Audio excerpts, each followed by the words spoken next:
We welcome back to the Houston Sports Talk podcast, the voice of the Astros for the last 27 years, Bill Brown. And Bill, since we last spoke, you were named Texas Sportscaster of the Year by the National Sportscasters and Sports Writers Association. Congratulations on the honor. What were your thoughts when you heard the news? I was absolutely stunned. Thank you, Robert. I had been invited to join the National Sportscasters and Sports Writers Association. I got a few letters several years ago, and I just, for some reason, never did join. So I was absolutely perplexed as to how they landed on me. And Eric Nadel of the Texas Rangers had won it the last 7 years. And he's the recipient this year, as you know, a little bit later on Hall of Fame weekend of that great award for broadcasters, top broadcaster of the year, and going into the Hall of Fame. So I was perplexed as to why Eric wasn't winning it again this year, but hey, that's quite an honor. There are many fine sportscasters in Texas, and I was pleasantly surprised.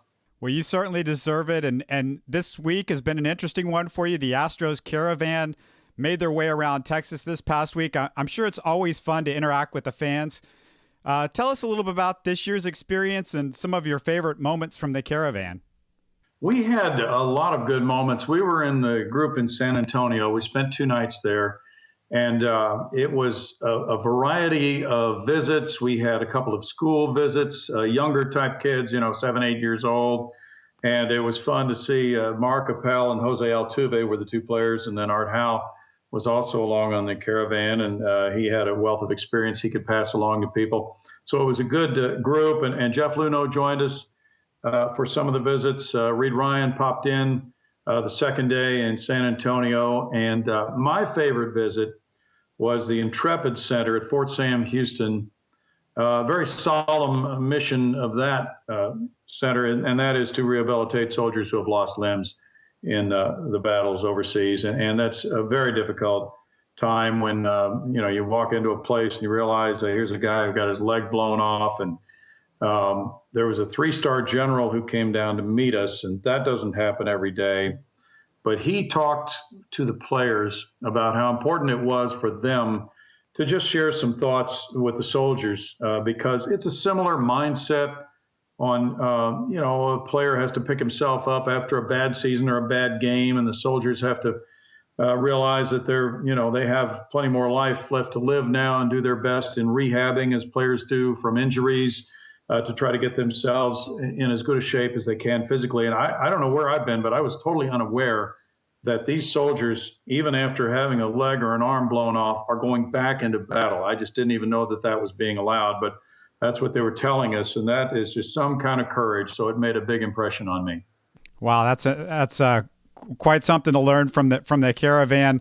Probably more sobering than you would expect. What about the questions that you were getting from the fans? What was your most asked question from the fans this year? Well, they wanted to know how much improvement we expect the Astros to see this year. They wanted to know, things like position battles. Who do you think will be the first baseman? Who will be the left fielder? Things of that nature. Who's going to be in the starting rotation?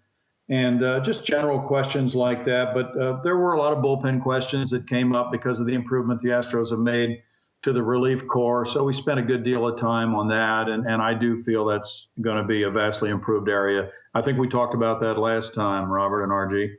Bill, thanks again for joining us. Great to have you here, and congrats again on that honor.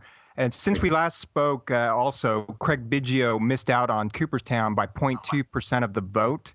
And Bagwell's vote total actually slipped a little from last year as well. What did you make of all that, and what are your thoughts on the voting process? Well, I hate to throw all the writers under the bus, because there are a lot of really good friends of mine and people who know far more than I do about baseball and about the Hall of Fame and about how to vote. But I think it's time for some changes, and the writers themselves are lobbying for one change as a group that I think will probably be changed by next year's voting, and that is to allow them to vote for more than 10. I think many writers would have voted for 16 people, for instance, this year.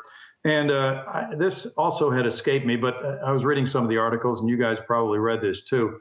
We've had several expansions in baseball since the Hall of Fame began in 1939, and yet there's been no expansion in the number of players allowed to be voted on by a writer. And that's simply not keeping up with the times. There are many, many more players now to come up for consideration. So I think the writers should have the ability to vote for, maybe 15, we'll say, to increase that number by a third. I think that would be, or by, I guess, a half. That would be the way to do it. And I think some of the guys got squeezed out this year, and I think Craig Biggio was one of those because they simply found 10 candidates they preferred more. Why, I don't know, but I guess an argument can be made by some that that's the way they saw it. I don't know if this is something that you would know off the top of your head or if you've thought about this, but if you had a ballot this year, who might have been on your ballot? I was afraid you were going to ask me that because that thought ran through my mind earlier today. I would have had Biggio and Bagwell on it. I think I would not have had Frank Thomas on it. Not that I don't feel that he is a Hall of Famer, but I feel that Bagwell was a better player than Thomas. Thomas played longer. He was a DH more than half the time. He compiled better numbers than Bagwell. Bagwell's career cut short by the shoulder injury, but nonetheless, I hate to hear, well, the writers are making a statement. They're making a statement about the steroid era, and that's why they're not voting for some of them, anybody who played during that era. I think that's wrong to make that kind of a statement, but I guess you could say that I would be making a statement myself if I voted for Bagwell over Thomas, because I do feel that both eventually should be Hall of Famers. I just think that Bagwell should get in first. And I would have probably put the other guys in, certainly Maddux, Glavine. I have no problem with those guys. And, probably would have swung a little bit toward Jack Morris, being that it was his final year on the ballot. And I think he really was near the top, upper echelon type pitcher for a decade or more. And then beyond that, I think I would have had to go back to doing more research than I've done, which is nothing. So, as much as I criticize these guys, I realize that they do a lot of work that I do not do, and poring over the numbers and comparing. So that's about all of an answer I can give you at this point, Robert, without further delving into those numbers. Well, you mentioned Maddux and Glavine being inducted into Cooperstown this year. You had the chance to call many of their games. We all remember the problems they gave the Astros over the years. Where do you put those guys in the pantheon of great pitchers in the history of baseball? And what are the memories that come to the mind when you think of those two guys? Well, I think, probably not the best of the best for me, but Maddux, and I believe that Maddux was a better pitcher than Glavine.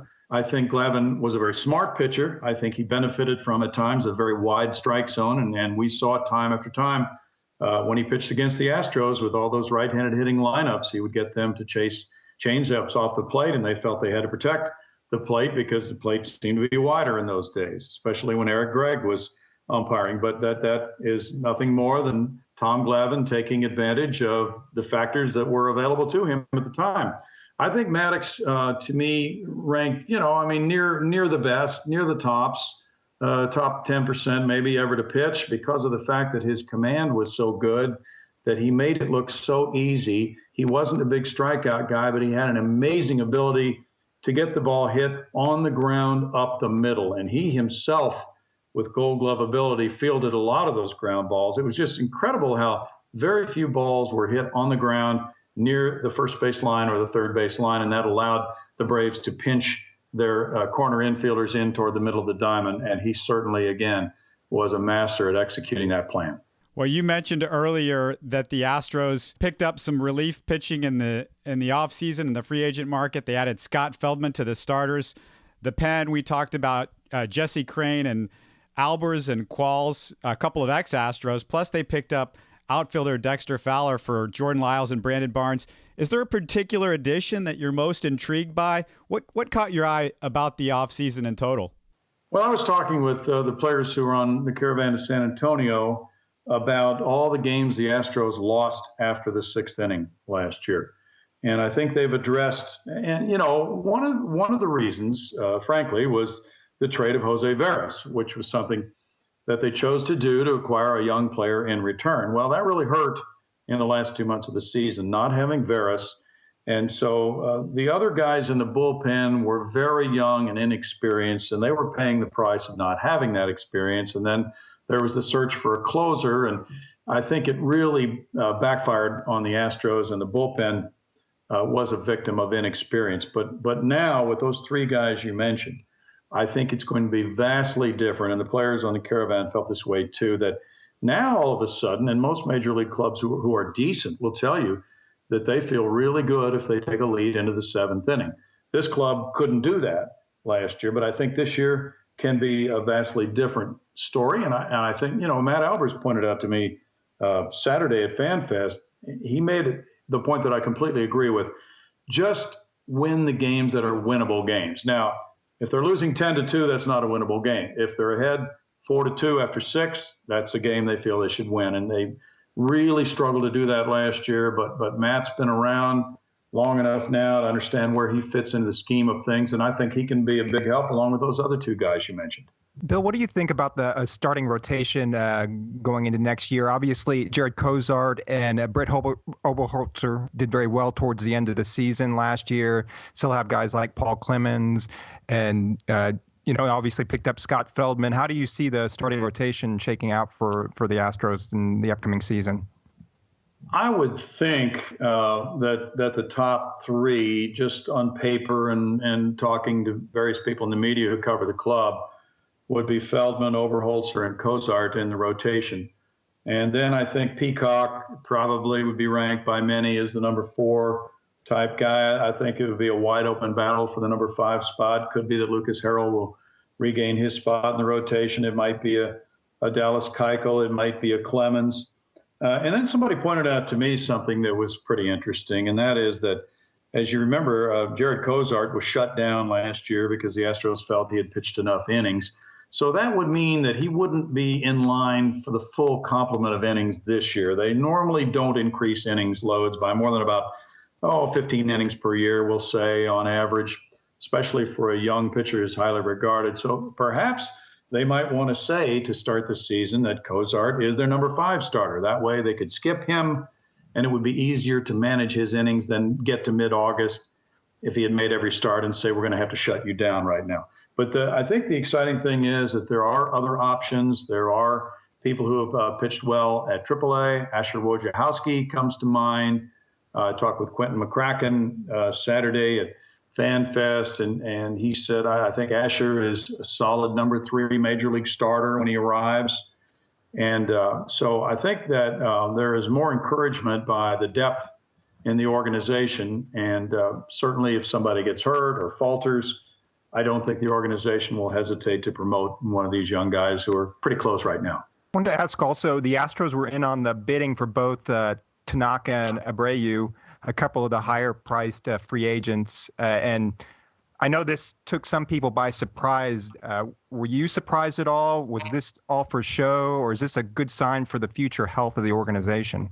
I was surprised that they were willing to go that high at this point in their development. But Jeff Luhnow said in his FanFest session that I was emceeing on Saturday, he had a question about, initially coming in with essentially a 5-year plan. Where do you sit in that plan right now? And he said, I think we're about a year ahead. So that would explain a little bit more the fact that they were not reluctant to offer these deals you discussed. Jeff told me on the Caravan, I think, yes, it was surprising they offered this kind of money, but they really had intent, and some people felt it was a token effort on Tanaka because they offered somewhere in the neighborhood of $100 million or maybe a little bit above, and he wound up signing for, I think it was $155. So in that sense, they were not in the eventual neighborhood. But the hang up with both him and Abreu, and they bid $64 million on their package for Abreu, and he signed for 68, so that's very close. However, the agents for both of these guys wanted an opt-out clause in the contract after 3 years. In Tanaka's case, it might have been 4, but in Abreu's case, it was 3. Jeff pointed out to me it's very difficult to agree to that kind of a deal because if a player has 3 bad years, they're still on the hook for the remainder of the contract. If the player has 3 excellent years, he gets to go on to an even better contract. It's a very one-sided situation, and that could have been a stumbling block had it come down to that moment of, okay, let's secure the deal. I don't blame him one bit. I would not like that if I were in baseball management either. I just don't think it's fair. So I had no problem with neither guy signing. Right. Those are kind of the tough decisions to make. The team also has several young, exciting prospects who are going to be coming to the big league camp this spring training. Guys like Springer, Fultonevich, Appel, Singleton, Correa, and DeShields. Is there anybody in particular you're most looking forward to watching this upcoming spring training? Just all of them. I think this spring should be really exciting to see all those guys you mentioned and more. And there's all kinds of depth in pitching. So sometimes what I like to do is go over to the minor league diamonds in spring training and watch a AAA game or a AA game. And there's a lot of talent at those levels. And there certainly will be in big league camp as well. But yeah, sure, you want to see a Correa, see how he's coming along. It was nice to see him play in a few games last year. And, he's made great progress. He needs more time. Singleton probably is the first baseman of the future. Will he arrive sometime in 2014? There's a chance. I think there's a decent chance he will. And, these other guys. But then on the other hand, you've got Josh Zeid and Chapman and, the young relievers who pitched last year and got a taste of it and see what kind of progress they've made. So there's action all over the place that I'm interested in seeing this spring.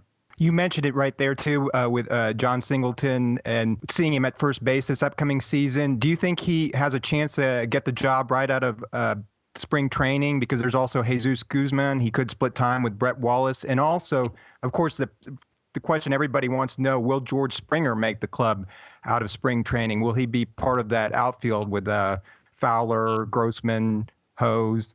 Yeah, those are really pressing questions for those of us who follow the club on a daily basis. We're very interested to see the answers to them. Springer has major league ability. There's no question about it. I think if he really forces the Astros' hand in spring training, it's going to be very difficult for them not to put him on that opening day roster. The service time issue rears its ugly head with these young players. We've seen it with Mike Trout, with the Angels. We've seen it with Will Myers of the Tampa Bay Rays, David Price. If a player starts on opening day with a big league roster and he never goes down, then after 6 years, he's a free agent potentially. If he goes down for a few weeks, comes back up, now they get him for 7 years. And that could be a big deal when this club is really in the hunt on down the line. So that's what the people in the front office are charged with deciding. But when they tell these players, and Jeff Luhnow had this question Saturday, what do you tell these players? You bring 64 guys to camp. Do you tell all 64 they have a chance to make the team? He said, yes, we do. Well, when you're telling a player that, then to be true to your organizational philosophy, if he goes out in spring training and hits 450 with 12 bombs, what are you going to tell him when you have to send him back? Very interesting question. Well, the AL West didn't get any easier this offseason. Just the opposite. Everybody went out and made some pretty significant moves. Who do you think made the wisest offseason deals, and who might be the favorite now in the West? Well, I think the division is improved as a whole, and I think just about every team is improved. I would say the Rangers probably helped themselves the most because they got Prince Fielder, who should just absolutely go crazy at Rangers Ballpark in Arlington. With the power that he has and with the conditions there, with the hot days and the wind blowing out to right field, he could just tear that place down. Shin-Soo Choo, I think, would be very helpful to them as well. They have Beltre coming back. They have other top players as well. They have a good veteran pitching staff. The question that I would have would be about their closer, because Joe Nathan isn't with them anymore. So maybe Neftali Feliz comes back after missing a year and nails down that job, or maybe it's Joaquim Soria. And then they have Profar at second base after trading Kinsler for Fielder. So they're really banking on Profar taking over. But Oakland should be tough again next year. I believe Seattle, even though adding Robinson Cano still is not quite there in that upper echelon. And I thought the Angels were a second-tier team in the AL West, but then they picked up a fourth and fifth starter and deals over the winter. So if Pujols is healthy and, Josh Hamilton's doing his usual thing with Trout, I think they could be a major factor as well.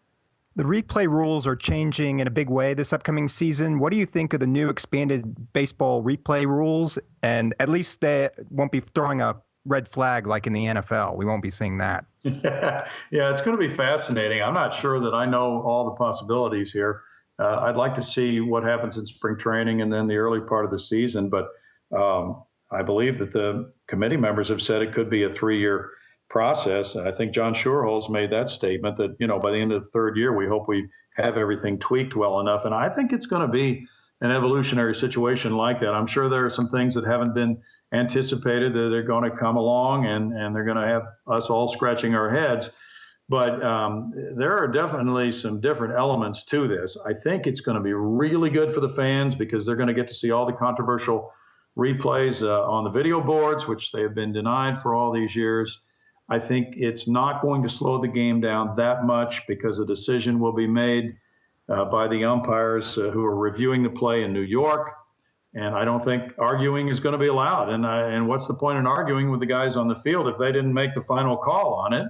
And they're limiting the number of challenges. So, and still home runs are automatically reviewed, so the managers don't have to challenge those. I think it's fair. You can't review a balk. That's not one of those that's reviewable.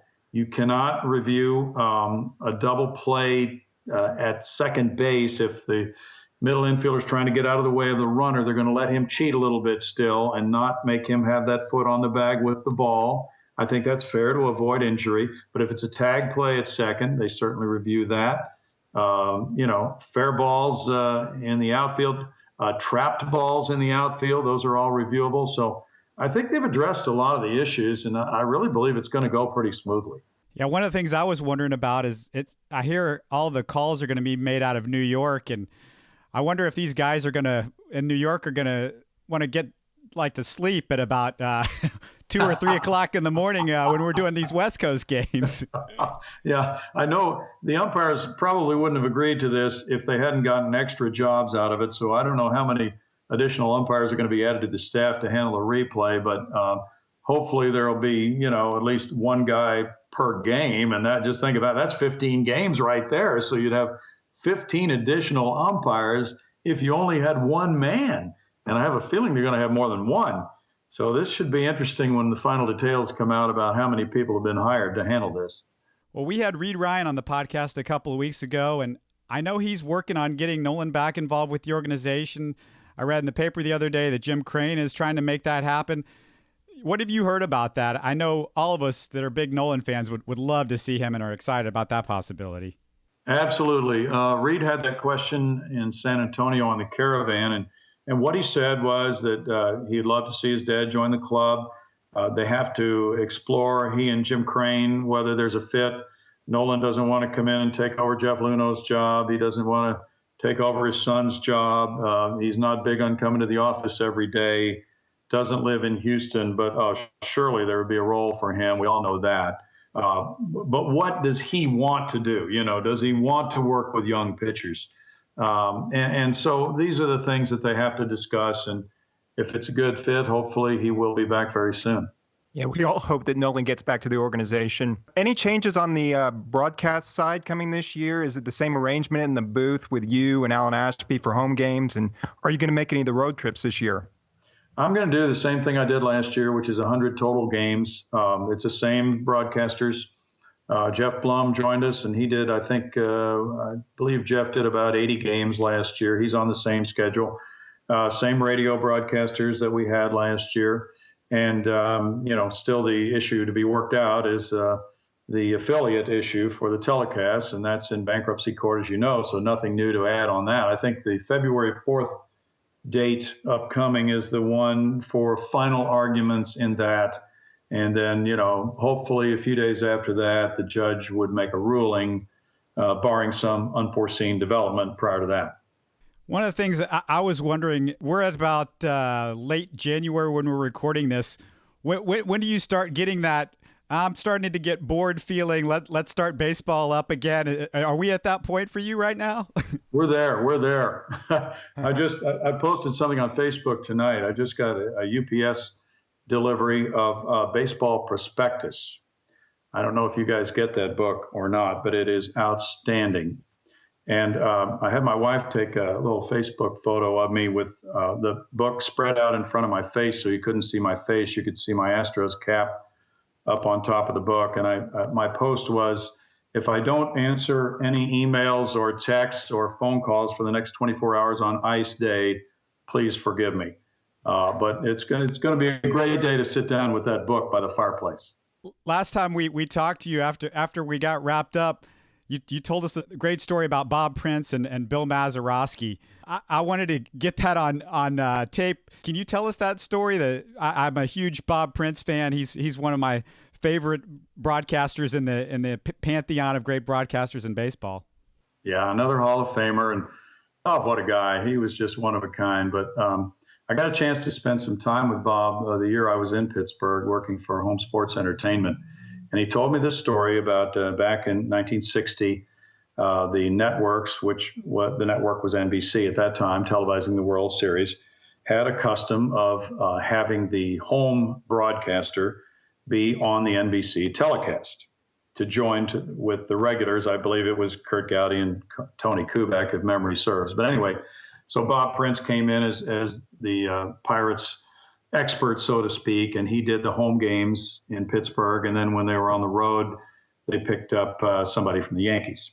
So they were in Game 7, and the Pirates had the lead going to the 8th inning, I believe. And the producer said, well, Bob, you're going to have to leave the booth now and go down to the Pirates clubhouse, because if they win and win the World Series, we want you to do post-game interviews. So he left. And he went down in the elevator. And at that point, the stadiums weren't as modern as they are now. No television in the elevator, no radio in the elevator. He had no idea what was going on in the game. He got down to the Pirates clubhouse, and he was told, well, now they've tied it. So you need to go back upstairs again and join the guys in the booth. He went back, and actually the Yankees took the lead. So at that point, he was ready to sit down and then go on the air again. And then they decided, well, let's send you back down again, because we're just not sure how this is going to go. It may flip-flop again, and we need you down there right after the game. So he went back down. He was in the Pirates waiting area outside the clubhouse. They won the game. They opened the clubhouse doors. He went in. They started bringing players into him. And the first guy he talked to was Bill Mazeroski. He said, Bill, how does it feel to be a world champion? And Bill went on and on with his description of that. And then he interviewed everybody else on the team, and they signed off. And so he still didn't know what had happened.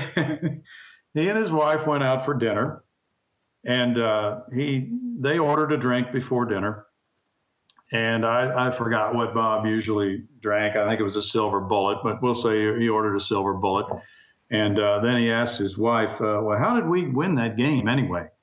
She said, well, Mazeroski hit a home run. You didn't know that? And he turned to the waiter and said, make that a double.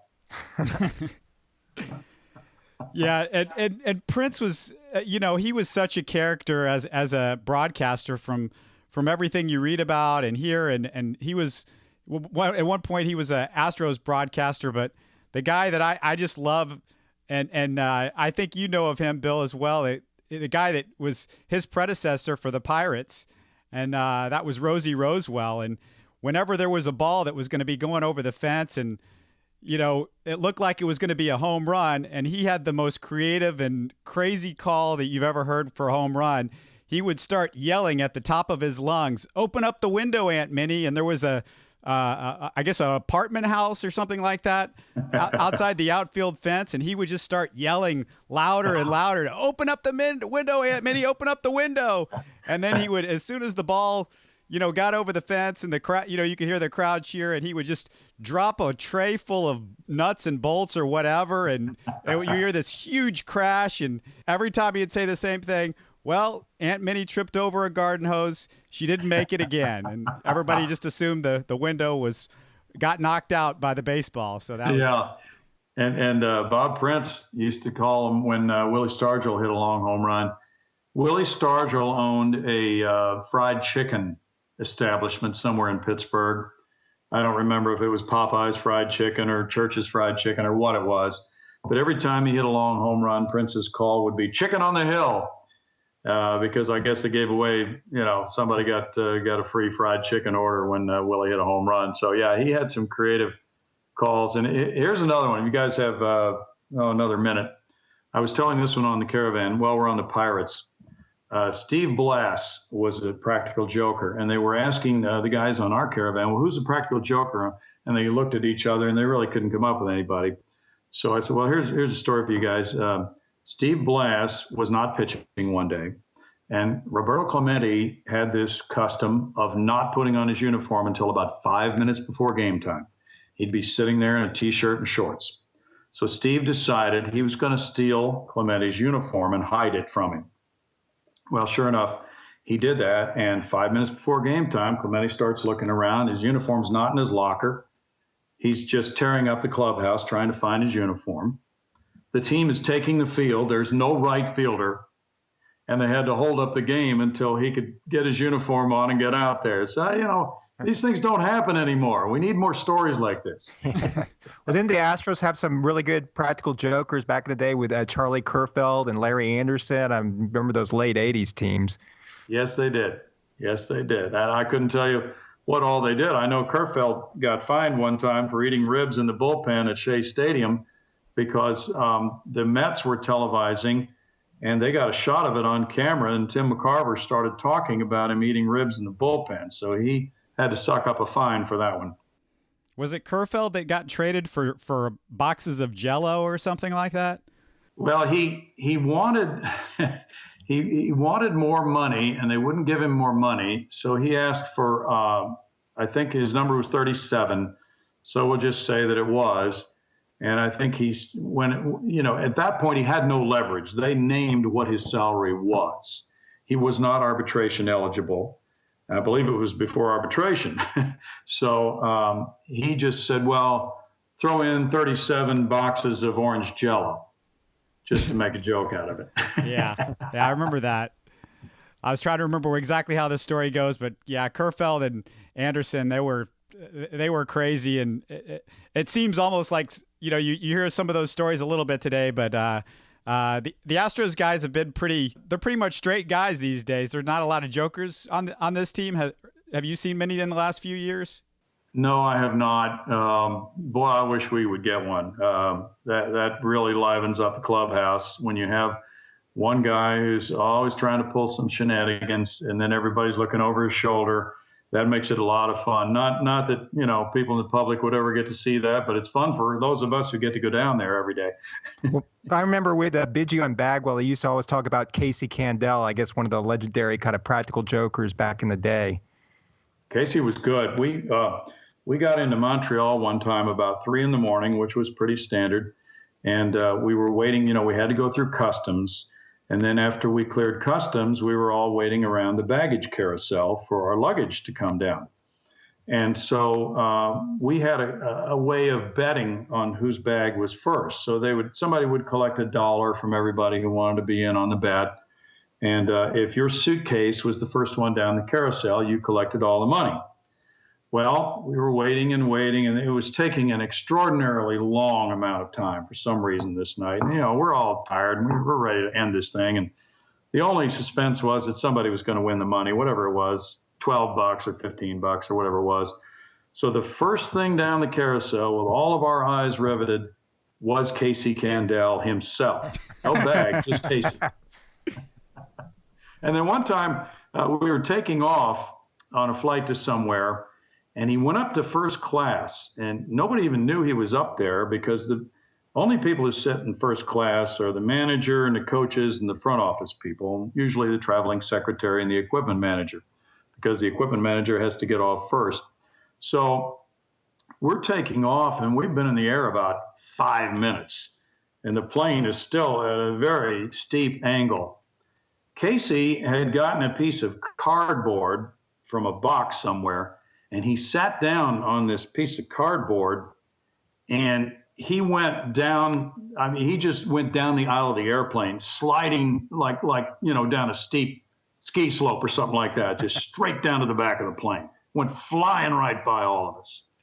And was it the joke always that Casey Candell's mother was a better ball player than him? She was one of the League of Their Own women. Yeah. Is that right? She was. She was in the All-American Professional League for women, and she was a very good player. One other thing I was thinking about is he maybe not have been a practical joker, but definitely I think he was one of the cut-ups in the clubhouse over the last few years. Berkman, this might have been his last year, so it doesn't look like he'll get a chance to come back. Where do you put him in Astros history? Is he right behind Bagwell and Biggio? Yeah, he is. He's upper echelon, and had he stayed, he would have been really close to a lot of the records. And still, I mean, he's in the top three in most of all the important categories. I think he's number one in slugging and so on down the line. But he's definitely in the top three in most of the important power departments. He was an excellent fielder. He hit in the clutch. Big hits in postseason. So he very definitely is near the top, if not at the top of all those lists. All this baseball talk, we're ready to go, right, Bill? Ready for spring training now. Let's start spring training. Let's do it now. It can't start too soon. I think there's a lot of excitement. I think a lot of people understand where the Astros are in their program. They have young sprouts that are pushing up out of the ground right now. We'll see which ones take hold and which ones have to go back for more seasoning. But it's going to be fun to watch this club the next few years. That's Bill Brown, and 27 years on the Astros broadcast, entering his 28th season this year on the Houston Sports Talk podcast. Really, thanks again, Bill. Yeah, thank you very much, Bill. Thanks, RG. Robert, I enjoyed it.